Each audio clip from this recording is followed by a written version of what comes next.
আউযু বিল্লাহি মিনাশ শাইতানির রাজিম। বিসমিল্লাহির রহমানির রহিম। নাহমাদুহু ওয়া নুসাল্লি আলা রাসূলিহিল কারীম, আম্মা বা'দ। আসসালামু আলাইকুম ওয়া রাহমাতুল্লাহি ওয়া বারাকাতুহু। আজকের আলোচ্য বিষয় হজ। হজ হলো মহান এক আত্মসমর্পণের সফর। হজ হলো রবের সান্নিধ্য অর্জনের এক রব্বানি সফর। আমালিয়াতের ঝান্ডাকে উড্ডীন করার এক নুরানি সফর।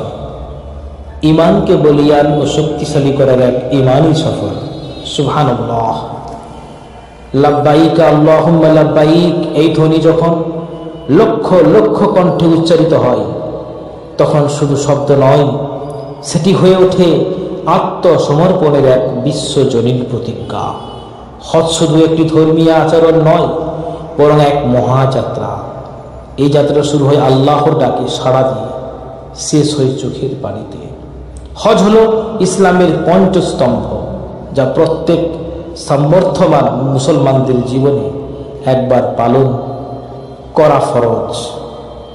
হজ শব্দটি এসেছে আরবি হা জিম জিম মূল শব্দ থেকে, যার অর্থ হলো উদ্দেশ্য নিয়ে যাত্রা করা।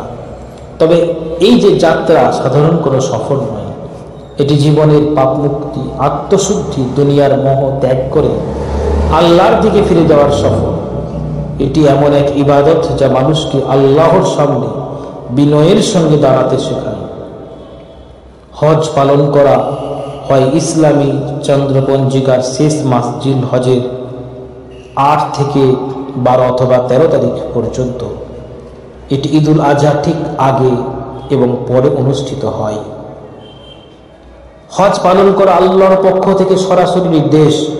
আল্লাহ তাআলা বলেন, এবং মানুষের মধ্যে হজের ঘোষণা দাও, তারা তোমার দিকে আসবে পায়ে হেঁটে, ক্লান্ত উটের পিঠে। সূরা হজ আয়াত সংখ্যা 27। হজ আমাদের শেখায় আত্মত্যাগ, ধৈর্য, আনুগত্য, ঈমানের পরীক্ষায় উত্তীর্ণ হতে। এটি নবী ইব্রাহিম আলাইহিসসালাম এবং তার পরিবার হাজেরা আলাইহিসসালাম এবং হযরত ইসমাঈল আলাইহিসসালামের স্মরণ। তারা আল্লাহর প্রতি এতটাই আত্মসমর্পিত ছিলেন যে নিঃস্ব অসহায় তারা তার আদেশ পালনে বিন্দুমাত্র দ্বিধা করেননি। নিঃস্ব অবস্থায়ও তারা তার আদেশ পালনে বিন্দুমাত্র দ্বিধা করেননি।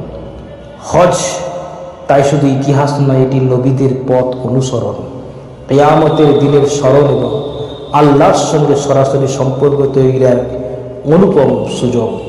হজের আনুষ্ঠানিক সময়কাল 5 থেকে 6 দিন, তবে পুরো প্রক্রিয়া কিছু হাজির জন্য সপ্তাহ খানেক বা তারও বেশি সময় ধরে চলে। 8ই জিলহজ মিনায় রাত যাপন, ইয়াউমুত তারবিয়াহ। 9 জিলহজ আরাফাত দিবস, হজের মূল দিন। সন্ধ্যায় মুজদালিফায় যাত্রা। 10ই জিলহজ ঈদুল আজহা, শয়তানকে পাথর নিক্ষেপ, কুরবানি, চুল কাটা, তাওয়াফ, ইফাদা।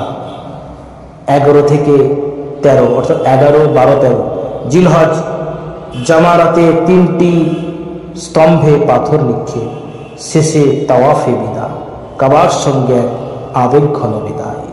সুবহানাল্লাহ। আসসালামু আলাইকুম ওয়া রাহমাতুল্লাহ।